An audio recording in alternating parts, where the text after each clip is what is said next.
इच्छापूर्ती व्हावी ही प्रत्येकाचीच इच्छा असते.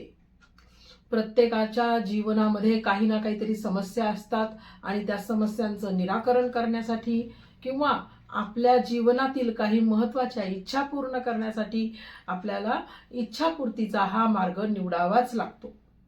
काही ना काहीतरी उपाययोजना आपण त्यासाठी करतच असतो आणि अशाच महत्त्वाच्या उपाययोजना मी तुम्हाला या व्हिडिओमध्ये मी आज सांगणार आहे. नमस्कार. आदिशक्ती गुरुकुलमध्ये मी ज्योतिषाचार्य चारुशीला कांबळे आपले स्वागत करत आहे. आज आपण पाहणार आहोत इच्छापूर्तीसाठी रामबाण उपाय. इच्छापूर्तीसाठी एक महत्त्वाचा उपाय आहे आणि तो म्हणजे पंचमहाभूतांचे उपाय. पंचमहाभूते कोणकोणती? तर जल, पृथ्वी, अग्नी, वायू, आकाश.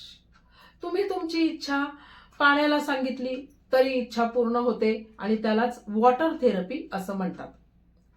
तुम्ही तुमची इच्छा अग्नीला म्हणजेच सूर्याला किंवा आपल्या घरातल्या देवघरातल्या दिव्याला जरी तुम्ही इच्छा सांगितली तरी सुद्धा तुमची इच्छा पूर्ण होते आणि त्याला अग्नी तत्वाची इच्छा पूर्ती असं त्याला म्हणतात.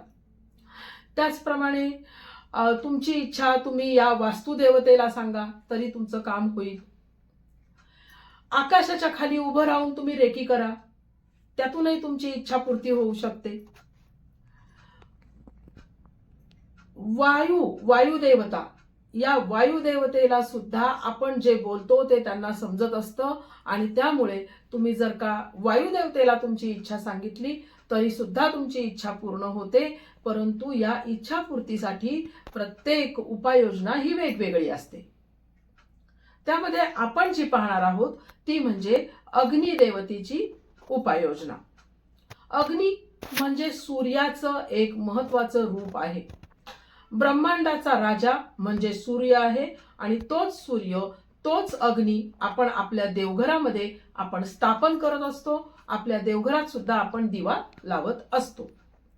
हा जो दिवा आहे त्या दिवा जर का तुम्ही नीट पाहिला तर त्याच्यामधून छोटे छोटे छोटे असे कण, त्याच्यामधून ऊर्जेचे कण बाहेर पडत असतात आणि हे जे ऊर्जेचे कण आहेत ना ते प्रत्येक तो ऊर्जेचा कण तुमची इच्छा ब्रह्मांडाला सांगत असतो. ब्रह्मांडामधील तरंग लहरींना प्रत्येक इच्छा ही समजत असते आणि तुम्ही मनात विचार केलेला प्रत्येक तरंग लहरी ही ब्रह्मांडामध्ये या अग्नीच्या माध्यमातून, या दिव्याच्या माध्यमातून ही प्रसारित होत असते.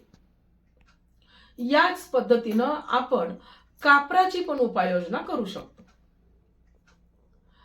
म्हणजे अग्नीच्या उपाययोजनांचा विचार केला तर तुमची इच्छा तुम्ही डायरेक्ट दिव्याला सांगा, तुमचं काम होईल.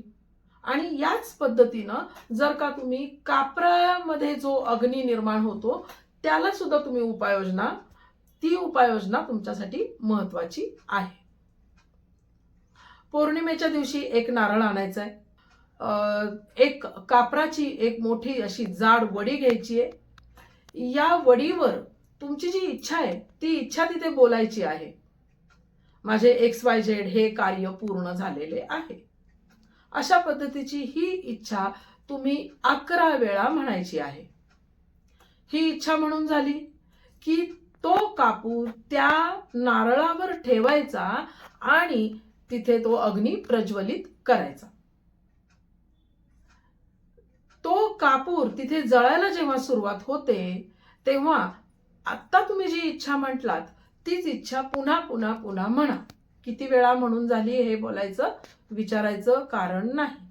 किती वेळा, जोपर्यंत कापूर जळतोय तोपर्यंत तुम्ही ती इच्छा म्हणत राहायची आहे. अशा पद्धतीनं एक इच्छा तुम्ही 45 दिवस जर तुम्ही म्हटली तर 45 दिवसात तुमचं महत्त्वाचं काम पूर्ण होईल. परंतु माणूस म्हटला की त्याच्या अनेक इच्छा असतात. दिवसाला तुम्ही 2 इच्छा 3 इच्छा तुम्ही करू शकता. एक सकाळी एक संध्याकाळी अशा पद्धतीनं तुम्ही 2 इच्छा सुद्धा तुम्ही करू शकता. आणि आत्ता जो मी तुम्हाला उपाय सांगितलाय नारळाचा, हा इच्छापूर्तीचा अत्यंत रामबाण असा उपाय आहे. नक्की करून पहा. माझा हा व्हिडिओ जर तुम्हाला आवडला असेल तर माझ्या व्हिडिओला लाईक, शेअर, सबस्क्राईब आणि कॉमेंट करा. सध्या मी थांबते. धन्यवाद.